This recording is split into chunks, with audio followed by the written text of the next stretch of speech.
everybody. வணக்கம் and welcome. இது சந்திப்போமா at Cinema Cafe. போங்கடி நீங்களும் உங்க காதலும். என்ன டயலாக் டிஃபரெண்டா இருக்கு? இது அதுவும் நான் சொல்றேன்னு யோசிக்கிறீங்களா? இந்த டயலாக் பின்னாடி என்ன ரகசியங்கள்? இந்த டைட்டில் பின்னாடி ஏன் இந்த டைட்டில் அப்படிங்கிற கேள்விகளை இவர்கிட்டே கேட்க போறோம். He has been juggling two hats.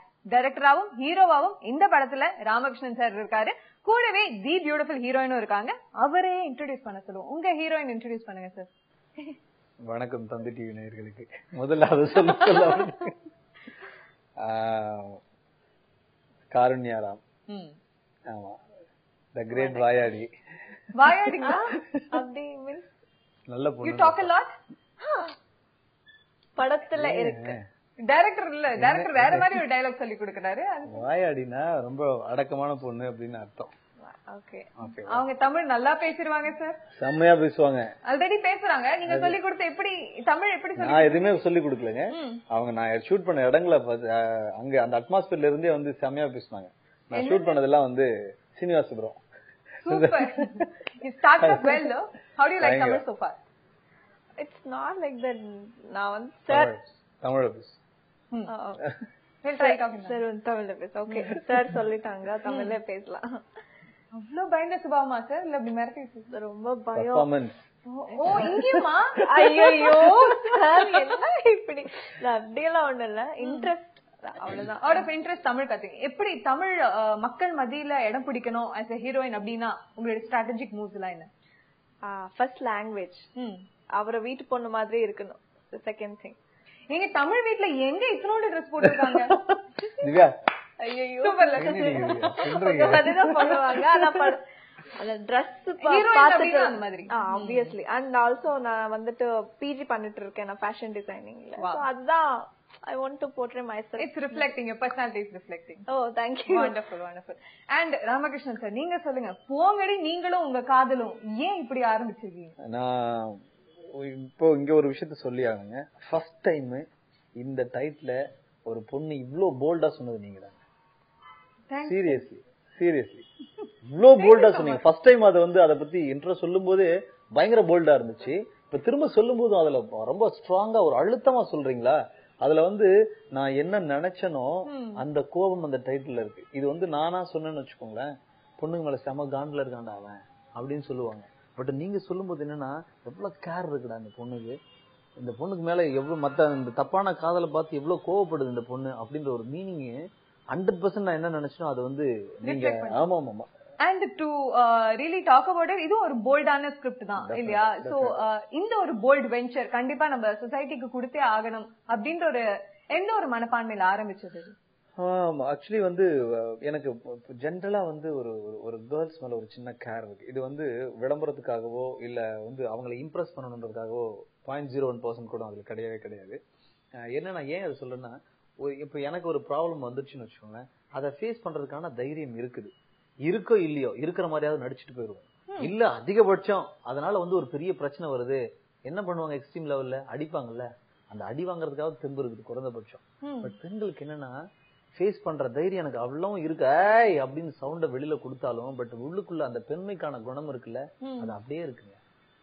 So அவங்களுக்கு உன்னால ஒரு விஷயத்த ஃபேஸ் பண்ண முடியாதுல்ல, அந்த தைரியம் இல்ல, அப்புறம் ஏன் அந்த பிரச்சனைக்குள்ள போய் நிக்கிற அப்படின்ற ஒரு சின்ன கேரிங் தான். And talking about all this, Karunya முதல்ல இந்த ஸ்கிரிப்ட் கேட்கும்போது இந்த டைட்டிலோட மீனிங் சொன்னாரு அவங்கள்ட்ட? இல்ல, நான் ஸ்கிரிப்ட் கேட்கும்போது நான் டைட்டில் கன்ஃபார்ம் ஆகல அந்த டைம்ல. நான் ஃபர்ஸ்ட் டெபியூ மூவி, என்னோட ஃபர்ஸ்ட் டெபியூ மூவி, நான் சென்னை வந்திருந்தேன். ஆடிஷன் என் போட்டோ பார்த்துட்டு ஆடிஷனுக்கு கூப்பிட்டுருந்தாங்க. பெங்களூர்ல இருந்து வந்திருந்தேன். வேற ஸ்டேட் இருந்தாலும் ஹீரோயின்ஸ் வந்திருந்தாங்க 3 நாள். ஸோ அப்போ சார் எனக்கு வந்துட்டு ஸ்கிரிப்ட் சொன்னாங்க. எனக்கு ஒரு சின்ன சீன் கொடுத்துட்டு நான் ஆக்ட் பண்ண சொன்னாங்க. நான் ஆக்ட் பண்ணி காமிச்சேன். அதுக்கு அவருக்கு பிடிச்சது. அதுக்கப்புறம் எனக்கு ஃபுல் மூவி படம் பார்த்த மாதிரி எனக்கு ஃபுல் ஸ்கிரிப்ட் நரேட் பண்ணாங்க சார்.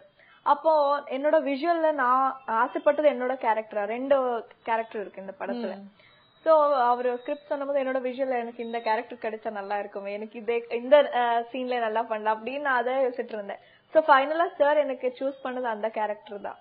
வண்டர்ஃபுல். அது எப்படி இருந்தது? அவ்வளவு பெரிய கிஃப்ட் முதல்ல எடுத்தவனே சார் உங்களுக்கு கொடுத்தாரு. உங்களுக்கு பிடிச்ச கேரக்டர் அப்படின்னும் போது யா நல்லா இருந்தது. அது இல்லாம ட்ரெய்லர் கூட நீங்க பாத்தீங்க, என்னோட டயலாக் தான் ஃபர்ஸ்ட் இருக்கு. சில பசங்களை பார்த்தா பிடிக்கும், சில பசங்களை பார்க்க பிடிக்காத மாதிரி ரொம்ப ஹாப்பியா இருக்கு. அது இல்லாம இந்த ஃபர்ஸ்ட் டெபியூல எனக்கு ரொம்ப அழகா பன்னீர்செல்வம் சார் கேமராமேனும் சார் எல்லாருமே கலர் காம்பினேஷன் இந்த ஓகே காருண்யா இந்த கலர் ட்ரெஸ் போடணும், ஆத்மியா இந்த கலர், சார் இந்த ஒரு கலர் காம்பினேஷன் நிறைய ஹோம் ஒர்க் பண்ணி எனக்கு ஒரு லுங்கி இதுக்கு நிறைய கலர் காம்பினேஷன். காஸ்டியூம் டிசைன் பத்தி நம்ம பேசணும். ஒரு காஸ்டியூம் டிசைனர் பக்கத்துல வச்சுக்கிட்டு ரொம்ப நேச்சுரலா ரிஃப்ளெக்ட் ஆனோம் அப்படிங்கறதுக்காக ஒரு ஹீரோ ஒரு லுங்கிலேயே ஒரு இல்ல ஜெனரலானே ஒரு சின்ன ஒரு சைக்காலஜி இருக்கு. என்னன்னா அழகா ஒரு பொண்ணு உட்காந்துருக்கும், சம்பந்தமே இல்லாத ஒரு பையன் அவரோட பாய் ஃப்ரெண்டா இருப்பான். ஓகேவா? இது நீங்க நிறைய இடத்துல பார்த்து ஃபீல் பண்ண. அதுதான் சொல்றேன், செம்ம காண்ட்ல இருப்பாங்க. என்ன டேஸ்ட் இவங்களோட டேஸ்ட் அப்படின்ற ஒரு கோபம் எனக்கு பயங்கரமா இருக்கும். ஆனா அதுல சைக்காலஜியா ஒரு விஷயம் என்னன்னா அந்த பொண்ணு அழகா இருக்கான்னு டிக்ளேர் பண்ணிடுறோம். சோ இதுதான் பொண்ணுங்களோட தாட்டோ அப்படின்னு எனக்கு தோணுச்சு. சும்மா நானும் அசியூம் பண்ணிக்கிட்டதுதான். அப்ப பக்கத்துல இருக்க பொண்ணு அழகா காமிக்கிறதுக்காக நீங்க வந்து அண்டர் ட்ரெஸ் பண்ணிருந்தீங்க. நான் ரியாலிட்டியா தான் செஞ்சிருக்கேன். நானு அதுக்கு தான் ஒரு டயலாக் எழுதிருப்பேன். அந்த பொண்ணு வந்து என்கிட்ட லவ்வர் சொல்லுவாவ. நான் சொல்லுவேன், ஏய் ஒல்லியா கருப்பா சுமாரா இருந்தா போதும் வளைச்சு போட்டுருவீங்களே. ஆமா நான் தெரியாம தான் கேக்குறேன், நீங்க அழகா இருக்குன்றதுக்காக தெரியணுன்றதுக்காக அசிங்கமா இருக்கால கூட வச்சுப்பீங்களா அப்படி. சோ நமக்கு தூண்டுற விஷயம் நான் பார்த்த விஷயங்கள் தான். அதே மாதிரி பையன் ரொம்ப அழகா இருப்பான், ஸ்மார்ட்டா இருப்பான், பொண்ணு ரொம்ப ஸ்மாரா இருப்பான். இது என்ன, இது என்னடா அது, ஒருவேளை சேஃப்டியா, இவன் நம்ம விட்டு எங்கேயும் போக மாட்டான் அப்படின்ற சேஃப்டியா தெரியல. எல்லாமே கால்குலேஷன். அதுக்கப்புறம் இது கால்குலேஷனும் இருக்கலாம். அதுதான் பாத்தீங்களா, நிறைய விஷயங்கள் நீங்க வெளில சொல்றீங்க. இல்ல இந்த படத்துல அந்த டயலாக்ஸ் எல்லாம் இருக்கு, கால்குலேஷன் தான். வண்டர்ஃபுல். அண்ட் இவ்வளவு ஃபியர்ஸா நீங்க பேசிட்டு இருக்கும்போது ஜேபி சார்னுடைய கேரக்டர் இந்த படத்துல அதே மாதிரி ரொம்ப ஆழமும் அழுத்தமாவும் இருக்கு. சோ ஜேபி சார் அந்த ஒரு காஸ்டிங்க்கு எப்படி நீங்க அவர் ஃபிக்ஸ் பண்ணீங்க? இந்த விஷயம் வந்து இந்த பாதிக்கப்படுற பெண்கள் இருக்காங்கல்ல, அத வந்து குழந்தைங்க அப்படின்னு தான் நான் சொல்லுவேன். நான் அந்த வந்து ஒரு டீனேஜ்ல இருக்கிற மேக்சிமம் அந்த கேர்ள்ஸ் தான் அஃபெக்ட் பண்றாங்க. இப்ப 20 வயசுக்கு மேல இருக்கிற பொண்ணுக்கு லவ் வர மாட்டேங்குது. ஏன் வரல அப்படின்னா, அவ வந்து காலேஜ் முடிச்ச உடனே கேம்பஸ் இன்டர்வியூன்றா, பக்கத்துல இருக்க வந்து 20 இயர்ஸ்ல இருக்க வந்து 40,000 ரூபாய் சம்பாதிக்கிறா. அவ சொல்றா, ஏன் என் வயசை விட நான் டபுள் மடங்கா சம்பாதிக்கிறேன் அப்படின்னு சொல்லும் போது பயங்கர சந்தோஷமா இருக்கு. அப்படி இருக்கிற பொண்ணுக்கு ஐயோ அவ மட்டும் 40,000 சம்பாதிக்கிறாள், நம்மளும் சம்பாதிக்கணும்ன்ற அந்த தாட் தான் போகுது. எவ்வளவு லவ் பண்ணுன்ற தாட் எவ்வளவுக்கும் வரதில்லை. யாரு after 20 years, middle before 20 years இருக்காங்க தெரியுமா, அவங்களுக்கு தான் அந்த காதல்ன்றது மிகப்பெரிய ஒரு பிரச்சனையா இருக்கு. சோ அதனாலதான் சொன்னா அவங்கள குழந்தைங்க அப்படின்னு சொல்லி. சோ இந்த மாதிரியான இப்ப இந்த இருக்கிற அந்த சோகால்டு அந்த சோசியல் நெட்வொர்க்ல பசங்க பொண்ணுங்க பேஸ்புக், இப்பெல்லாம் வந்து பேஸ்புக் அக்கௌண்ட் இல்லைனாவே நீ செம மொக்கடின்றாங்க. அது ஒரு பெரிய பிரஸ்டேஜ் இஷ்யூ ஆயிடுச்சு இப்போ. சோ அப்படி இருக்கிற மாட்டிக்கிட்டு அவஸ்தப்படுற அந்த பெண்களோட, ஒட்டுமொத்த பெண்களோட அப்பாக்களோட ரெப்ரசன்டேட்டிவா தான் நான் ஜேபி சார் வச்சிருக்கேன். இன்னும் சீரியஸான ஒரு விஷயம் நீங்க மக்கள் கிட்ட கொண்டு போய் சேர்க்கும்போது அதை வந்து முதல்ல மேலோட்டமா ஒரு காமெடி கலந்த மாதிரி எடுத்துட்டு போறீங்களே, அது இல்ல அதான் சொல்றேன். எப்பவுமே வந்து நம்ம ஆளுங்களுக்கு வந்து சீரியஸா சொன்னா பிடிக்காது, அட்வைஸே பிடிக்காது. அது ஒரு விஷயம் வச்சுக்கோங்க. இப்ப என்னன்னா பல பிரச்சனைல உட்காந்துருக்கு. இப்ப நான் சிரிச்சு பேசிட்டு இருக்கேன், எனக்கு எவ்வளவு ப்ராப்ளம் இருக்குன்னு எனக்கு தான் தெரியும். இதுதான் உண்மை. ஓகேவா? அதனால நான் வந்து ஸ்கிரீன்ல வந்து உட்கார்ந்தேன்னா என்ன நான் மறக்கணும்டா ப்ளீஸ், அதனால வந்து சிரிக்கணும். சோ அதுக்கு எதையாவது ஒண்ணு செய்யுங்க அப்படின்னு நினைக்கிறாங்க. அதனாலதான் ரொம்ப ஸ்ட்ராங்கான படங்கள் எதுவுமே மேக்சிமம் வந்து ரீச் பண்றது ரொம்ப கம்மியா இருக்கும். பட் லைட்டர் வே ஸ்கிரிப்ட் எல்லாமே வந்து எக்ஸ்ட்ராடினரியா ஓடிட்டு இருக்கும். பிகாஸ் ஆஃப் எல்லாருக்குமே ஸ்ட்ரெஸ்ஸுங்க. எல்லாரும் அவ்வளோ வேலையில ஓடிட்டு இருக்காங்க. ஒரு 2 மணி நேரம் ரிலாக்ஸா இருந்தா ஓகேப்பா, லாஜிக் எல்லாம் பார்க்கவே கூடாது. நம்ம ஆளுங்க தான் இது இப்படி இருந்துச்சு, இது இப்படி இருந்துச்சு, இவங்க இந்த கலர் ட்ரெஸ் போட்டுருந்தாங்க, அது நல்லா இல்ல அப்படின்னு வந்து அப்படி ஒன்னொன்னா பாயிண்ட் அவுட் பண்ணி எழுதுறது. சோ அந்த மாதிரி இந்த படத்துல வந்து ஃபர்ஸ்ட் ஹாஃப்ல வந்து இவங்க சென்ட்ராயன், இமான் அண்ணாச்சி எல்லாம் பயங்கரமா என்டர்டைன் பண்ணுவாங்க. இவங்க என்ன திட்டுறதுல என்டர்டைன் பண்ணுவாங்க, மத்ததுல அவங்க எல்லாம் வந்து செம்ம காமெடி. எனக்கும் சென்ட்ராயனுக்கும் ஒரு நல்ல ஒரு ஜெல் இருக்கும். இவங்க வந்து சென்ட்ராயனோட இவங்க எல்லாம் ஆடுற மாதிரி எல்லாம் நினைச்சு பார்ப்பாங்க. What was your best, இந்த படத்துல ரொம்ப பிடிச்சது, இதனாலேயே இந்த படத்துல பண்ணணும் அப்படின்னு ஃபர்ஸ்ட் உங்களை இம்ப்ரெஸ் பண்ண விஷயம் இந்த படத்தை பொறுத்து? என்னோட சீன்ஸ் தான் எனக்கு ரொம்ப பிடிச்சது. சார் நரேட் பண்ணது விதம் எனக்கு ரொம்ப பிடிச்சது. அது இல்லாம என்னோட scene with dialogue explain, each and every scene with dialogue வந்து எக்ஸ்பிளைன், அது எனக்கு ரொம்ப பிடிச்சது. அது இல்லாம ஓகே ஃபர்ஸ்ட் படத்துல என்னோட ஒரு போல்டா, ஒரு கியூட்டா, ஒரு டாக்கேட்டிவ் அந்த மாதிரி எனக்கு காமிச்சிருக்கு அந்த கேரக்டர், அது ஒண்ணு பிடிச்சது. அது இல்லாம மாடர்ன், ஒரு கியூட்டா மாடர்னா இருக்கு என்னோட ரோல், அது வண்டர்ஃபுல். அண்ட் நீங்க சொல்லுங்க ராமகிருஷ்ணன் சார், இப்ப உங்களுக்கு இந்த பிரஷர் இந்த படத்துல இல்ல, பொண்ணு பின்னாடி சுத்திட்டோம், அவங்களை இம்ப்ரெஸ் பண்ண ட்ரை பண்ணியோம், ஆனா ரியல் லைஃப்ல உங்களுக்கு அப்படி ஒரு சிச்சுவேஷன், உங்களுக்கு ரொம்ப பிடிச்ச பொண்ணு உங்களுக்கு கண்ணு முன்னாடி இருக்கா, எப்படி அவங்களை இம்ப்ரெஸ் பண்ணுவீங்க? இவ்வளவு வளவளான்னு பேசினாலோ இல்ல ஆழமா கருத்துல ஒரு வார்த்தைகள்ல சொன்னாலோ எப்படினாலும் ஓகே. ஆனா உங்களோட ஓன் ஸ்டைல் ஆஃப் இம்ப்ரெசிங் அவர்ல நீங்க பண்ணல சரி ஹீரோயின் நீங்க பக்கத்துல இருக்கீங்க, அவங்க வேற பக்கத்துலயே இருக்கீங்களே. இல்லங்க எனக்கு அப்படி ஒண்ணு தோணுச்சுன்னா கல்யாணம் பண்ணிக்கலாமா அப்படின்னு கேட்பேங்க நான். ஆமா அவ்வளவுதான். உங்க ரியல் லைஃப்ல நடக்குது, இந்த ஆப்பர்ச்சுனிட்டி மிஸ் பண்ணிட கூடாது. நீங்க உங்களுக்கு பிடிச்ச பொண்ணு உங்க கண்ணு முன்னாடி இருக்காங்கன்னா இப்படியா நீங்க யோசிச்சுட்டு இருப்பீங்க?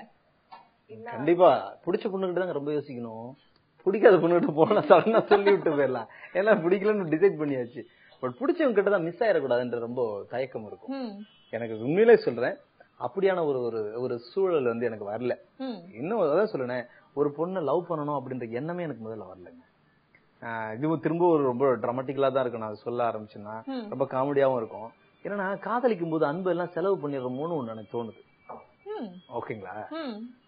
சத்தியமா அது நான் சும்மா ஏதோ இதான் சொல்லுவேன், ஆன் ஷோக்காக நான் சொல்றேன், ஷோ காட்டுறேன் அப்படின்லாம் கிடையவே கிடையாது. நான் நினைச்சிருக்கிற விஷயத்த நான் சொல்றேன். ஏன்னா அப்படியே உருகி உருகி காதலிக்கிறாங்க. 10 வருஷமா காதலிச்சிருப்பாங்க. கல்யாணம் ஆகி 10வது மாசத்துல 2 பேருக்குமே ஒரு முரண்பாடு வந்துடும், சண்டை வரும். அப்புறமா பிடிக்கலடா வேணாம் டிவோர்ஸ் ஆகிக்கலாம், ஏன்னா நம்ம 2 பேரும் ரொம்ப ட்ரூவா லவ் பண்ணிருக்கோம், அதனால 2 பேருக்குள்ள பிரச்சனை வேண்டாம் அப்படின்னு, இதுவும் லவ் தான்டா அப்படின்னு சொல்லிட்டு பிரிஞ்சு போயிடுறாங்க.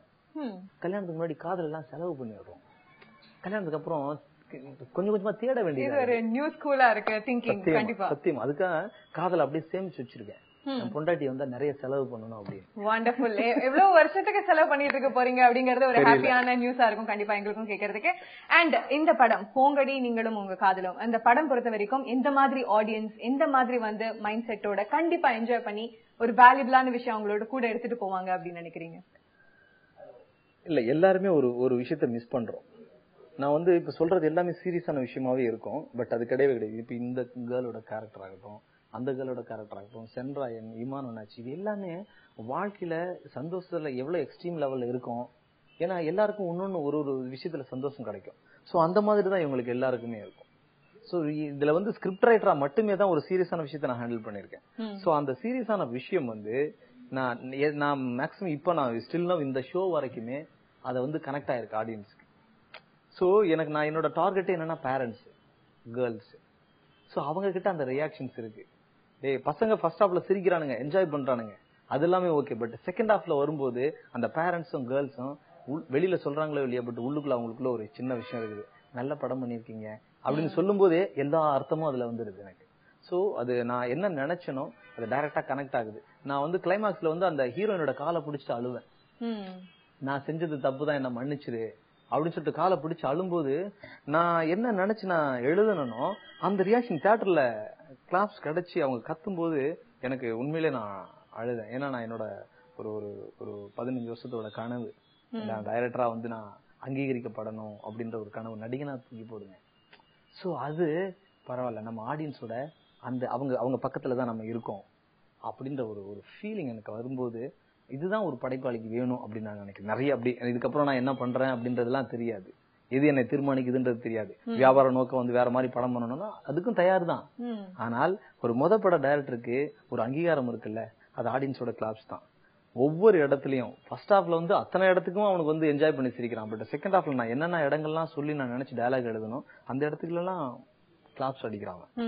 வறுமையோட உச்சம் என்ன அப்படின்றத வந்து நான் அனுபவிச்சு நான் ஒரு டயலாக் எழுதியிருப்பேன். நான் அசிஸ்டன்ட் ஒர்க் பண்ணும்போது அப்படி இருக்கும். அந்த வறுமைன்னா அதுதான் அந்த எக்ஸ்ட்ரீம் லெவல் வறுமையா இருக்கும்.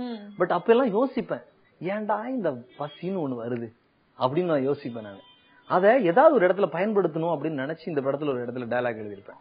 குழந்தைய பிறக்காம இருக்கிறதுக்கு வயிற்றுக்குள்ள இருக்கிற கர்ப்பப்பை எடுத்துடலாம்ல, அதே மாதிரி பசியை எடுக்காம இருக்கிறதுக்கு இறப்பையும் எடுத்தா எவ்வளவு வசதியா இருக்கும் அப்படின்னு ஒரு டயலாக் எழுதியிருப்பேன் நான். இது என்னன்னா உணர்ந்தால் மட்டுமே தான் நடக்கும் அது. சோ இதெல்லாம் வந்து ஸ்கிரீன்ல பார்க்கும்போது கிளாப்ஸ் அடிக்கிறான், புதுசா இருக்கே இது. ஏன்னா கர்ப்பப்பை எடுக்கலான்றது வந்து விஞ்ஞானம், மருத்துவம் அது. பட் இறப்பை எடுக்கலான்றது வந்து அது எந்த விஞ்ஞானத்திலயும் கிடையாது.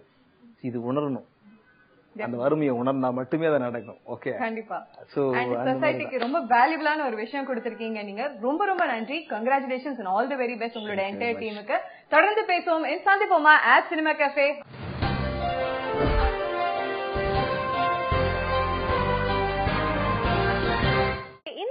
நம்ம கூட இருக்கிறது போங்களி நீங்களும் உங்க காதலும் டீம். இப்ப இந்த படத்தை வாங்கி டிஸ்ட்ரிபியூட் பண்ணிருக்க குமரன் சாரும் இந்த படத்தினுடைய மியூசிக் டைரக்டர் கண்ணன் சாரும் நம்மள ஜாயின் பண்ணிருக்காங்க. சோ சார், போங்களி நீங்களும் உங்க காதலும் நிறைய பேசியாச்சு இந்த படத்தை பத்தி. So once again coming back to the budget, இந்த படம் எந்த மாதிரியான ஒரு பட்ஜெட் படம் அப்படின்னு நீங்க சொல்லுவீங்க?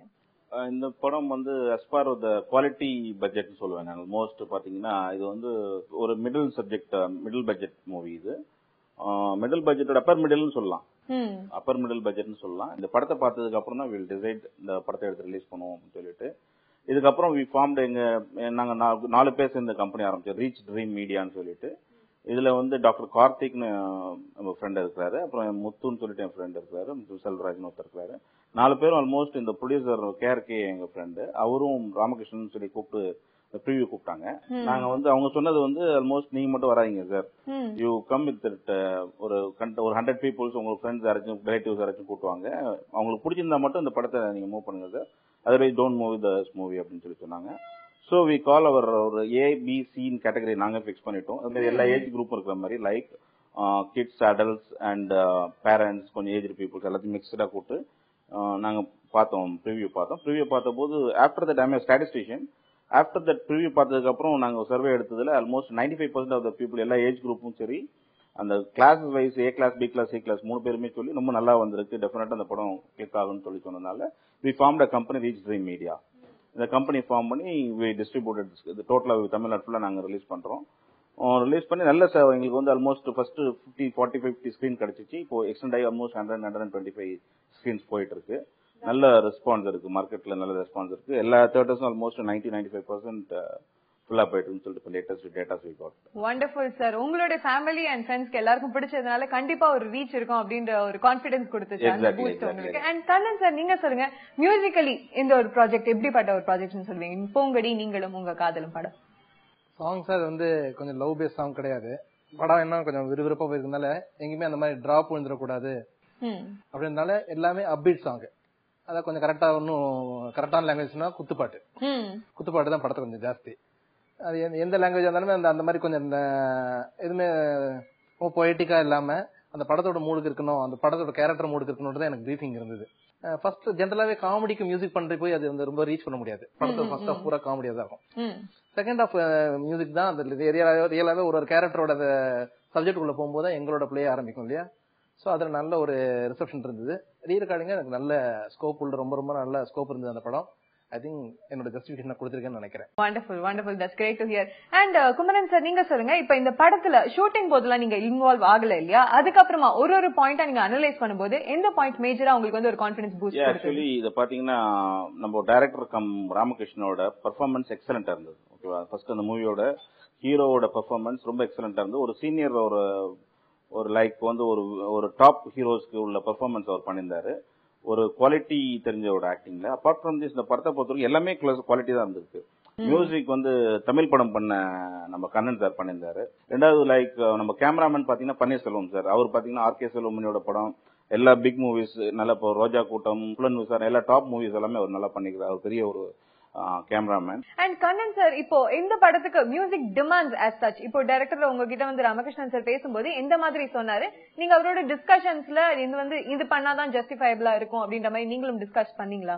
டிஸ்கஸ் பண்ணோம். பிரீஃபிங் கொடுத்த மாதிரியே லவ் பாட்டு போட்டா எனக்கு சூட் ஆகா சார் அவர் வெளிப்படையா சொல்லிட்டாரு. அவரு நான் ஒரு டூயட் பாடுற மாதிரிலாம் அந்த படத்தோட மூடு கிடையாது. டக்குன்னு அவங்க என்னன்னா அவங்க 2 பேரு பிக் பாக்கெட் அடிக்கிறது, 2 பசங்க, திடீர்னு எப்படி லவ் பாட்டுலாம் பாட முடியும்? அதெல்லாம் ரொம்ப லாஜிக்கலா ஒர்க் அவுட் ஆகாது. அந்த மாதிரி எனக்கு வேண்டாம். டக்குன்னு போடுற டியூன் இமீடியட்டா கேட்ச் ஆயிடணும். அந்த லைனும் சரி, அந்த டியூனும் சரி. அண்ணாமலை சார் தான் எல்லா பாட்டுகளுக்கும் வார்த்தைகள் எழுதினாங்க. அவங்களும் அப்படிதான் எழுதினாங்க. டக்குன்னு அந்த வார்த்தைகள் கேட்டா எல்லாம் பிடிச்சிக்கணும் அப்படின்றது டிமாண்ட் முதலே இருந்து எனக்கு கொடுத்த போது. So how do you think this is catching on? இப்போ வந்து ஹீரோஸ் எல்லாருமே பாடகர்களா மாறிட்டு வராங்க. இது வந்து ட்ரெண்டுக்கு ஏத்த மாதிரி நீங்களும் ராமகிருஷ்ணன் சார் பாட வச்சீங்களா, இல்ல ராமகிருஷ்ணன் சார் இன்சிஸ்டட் அவர் பாடணும்? அவர் பாடுறேன்னு அவர் சொல்ல, நம்ம சும்மா ஜெனரலா பேசுறோம். அது மாதிரி ஏதாவது இப்ப நம்ம டியூன் போடும்போது அவங்களும் ஹம் பண்ணும்போது நமக்கு தெரியும் இல்லையா, அது சென்ஸ் இருக்கு அவங்களுக்கு. சரி ட்ரை பண்ணலாமே, ஒரு கரெக்டா இருக்கும், பிச்சிங் கரெக்டா இருக்கு, டெம்போ கரெக்டா இருக்கு, டெலிவரி டைரக்டருக்கு டோட்டலா கரெக்டா இருக்கு. ஏன்னா படமே அவரு தானங்க, டோட்டலா டைரக்ஷன் அவருதுனால அந்த சிச்சுவேஷனோட எக்ஸாக்ட் ஃபீல் அவருக்கு தான் தெரியும். சோ அதனால அந்த ஃபீல் தானா வந்துட போறது அது. சோ அதனால அவர் சொன்னாரு, நான் ட்ரை பண்ணி பாக்கலாமா அப்படின்னு சொன்னேன். சரி ஒரு வாட்டி ட்ரை பண்ணி பாக்கலாம்னு ஒரு ஸ்கிராட்ச் சொல்லுவோம், அது மாதிரி டெமோ மாதிரி எடுத்து பார்த்தது. அதுல நல்லபடியா ஒர்க் அவுட் Pass ஆயிட்டாரா? பாஸ் ஆயிட்டாரு. இஸ் வெரி மச் கேப்பபிள் தான். சோ நல்லா பண்ணதுனால அவரே ஃபைனலா வச்சுட்டு அதுல ஒரு போர்ஷன் மட்டும் கானா பாலா சார் வச்சு பண்ணினோம். அந்த பாட்டு நல்ல வரவேற்பு இருக்கு. And one more curious question என்ன அப்படின்னா, இப்போ பாஸ்ட்ல கொஞ்ச நாளா நம்ம வந்து ஹீரோக்கள் தான் நிறைய ஹீரோயின் பின்னாடி சுத்தி சுத்தி பாடுற மாதிரி பாடல்கள் நம்ம கேட்டுட்டு வந்துட்டு இருக்கோம். இப்ப திடீர்னு ஒரு ஹீரோயின் வந்து துரத்தி லவ் பண்றாங்க அப்படின்னும் போது இந்த சிச்சுவேஷனுக்கு ரொம்ப கண்டெம்பரரியா சாங்ஸ் அண்ட் லிரிக்ஸ் போடணும் அப்படிங்கறது எந்த அளவுக்கு நீங்க கான்சென்ட்ரேட் பண்ணீங்க? ஜெனரலா இப்ப ஹீரோயின்க்குலாம் பாட்டு கிடையாது. அந்த அந்த சகாப்தம் முடிஞ்சிச்சு. இப்போ என்னன்னா பாடினா லவ் டூயட் இருக்கு, இல்லாட்டி ஐட்டம் நம்பர் பாடுற மாதிரி தான் இருக்கே தவிர்த்து, நான் இப்ப எக்ஸாம்பிள் சொன்னீங்கன்னா ஒரு ஹீரோயின் இன்ட்ரோடக்ஷன் சாங் இப்போ வந்து ஒரு நேச்சர் பேஸ் பண்ணியோ அந்த மாதிரி மேகம்னு வந்தது, ஹீரோயின் சாங் தான் அது. ஏதேது என்ன வளர்த்து ஹீரோயின் சாங் தான். இப்போ காலை தென்றல் வாடி வரும் ஒரு பாட்டு இருந்தது, ரஹ்மான் சார் இது வசீகரா, இந்த பீரியட்ல ரீசெண்டா அந்த பீரியட் கூட வசீகரா ஒரு ஃபீமேல் சோலோ அப்படின்லாம் இருந்தது. ரீசெண்டா அது அப்படியே டிராப் அவுட் ஆகி ஹீரோக்கு சாங் இருக்கிற மாதிரி இருக்கு, இல்லாட்டி ஹீரோ அண்ட் ஹீரோயின் டூயட் பண்ற மாதிரி இருக்கு, இல்ல ஃபீமேல் சாங்கா இருந்தா ஐட்டம் சாங்கா தான் இருக்கு. ஐட்டம் நம்பரா தான் இருக்கு. ஒரு ஃபீமேல் தனியா காலையில எழுந்து கோலம் போடு பாட்டுன்ற மாதிரி எனக்கு இதுவரை டிமாண்ட் வரவே இல்லமா. வரவே இல்லை. சூப்பர். சோ இப்ப ட்ரெண்ட்ஸ் பத்தி பேசிட்டு இருக்கும்போது இப்ப ரொம்ப கண்டெம்பரரியான டைட்டில் வச்சு போங்கடி நீங்களும் உங்க காதலும், அதுவே ரொம்ப கேட்சியா இருக்கு, பாடல்களும் ரொம்ப கேட்சியா இருக்கு. ஆடியன்ஸ் எதை எக்ஸ்பெக்ட் பண்ணி வரலாம், அவங்களுக்கு என்ன மாதிரி ட்ரீட் அவங்களுக்கு காத்திருக்குன்னு சொல்லி இந்த படத்தோட பொங்கடி நீங்களும் உங்க காதல்ன்றதே ஒரு இந்த டைட்டிலே ஒரு ஹீரோ தான். அந்த படத்தை பொறுத்த வரைக்கும் டைட்டிலே ஒரு ஹீரோ தான். லைக் வந்து இப்போ லேட்டஸ்டா பாத்தீங்கன்னா இந்த டைட்டிலுக்காகவே ஆல்மோஸ்ட் ஆடியன்ஸ் நிறைய பேர் வர்றாங்க. இப்போ அது இல்லாம படத்துல குவாலிட்டி இருக்குன்னு போது நம்ம இதாகிறாங்க. அப்புறம் இந்த படத்துல மெயினா பாத்தீங்கன்னா லைக் ஃபேஸ்புக், ட்விட்டர், வாட்ஸ்அப்ல எல்லாம் என்னென்னலாம் மிஸ்யூஸ் பண்றாங்க. இப்போ லேட்டஸ்ட் ஜெனரேஷன்ஸ் வந்து அதை வந்து ப்ராப்பரா யூட்டிலைஸ் பண்ணாம மிஸ்யூஸ் பண்றன்ற ஒரு நல்ல மெசேஜும் இதுல இருக்கு. ஓகேவா, சோசியல் மீடியா வந்து they are going the right ட்ராக்ல யூஸ் பண்ணாம உள்ள வர younger generation they are using the wrong வேல யூஸ் பண்றத இந்த படத்தை கிளியரா பண்ணிருக்கோம். ஸோ டெஃபினட்டா இந்த படம் வந்து எல்லாருக்கும் பாக்குற படமா தான் இருக்குது 100%. நான் வந்து இதான் சொல்றாங்க, என்னோட எனக்கு வந்து ஃபீட்பேக்ஸ் பாத்தீங்கன்னா நிறைய வந்து பேரண்ட்ஸ் தான் அவரை பேசி கூப்பிட்டு, சார் இந்த படம் வந்து ரொம்ப குவாலிட்டியா பண்ணிருக்கீங்க, ஃபேமிலியோட பாக்குற மாதிரி இருக்கு. இந்த டைட்டில பார்த்து நாங்க பயந்தோம், பட் இந்த டைட்டிலுக்கும் படத்துக்கு வந்து பார்த்த போது டோட்டல் கான்ட்ராவா இருக்கு.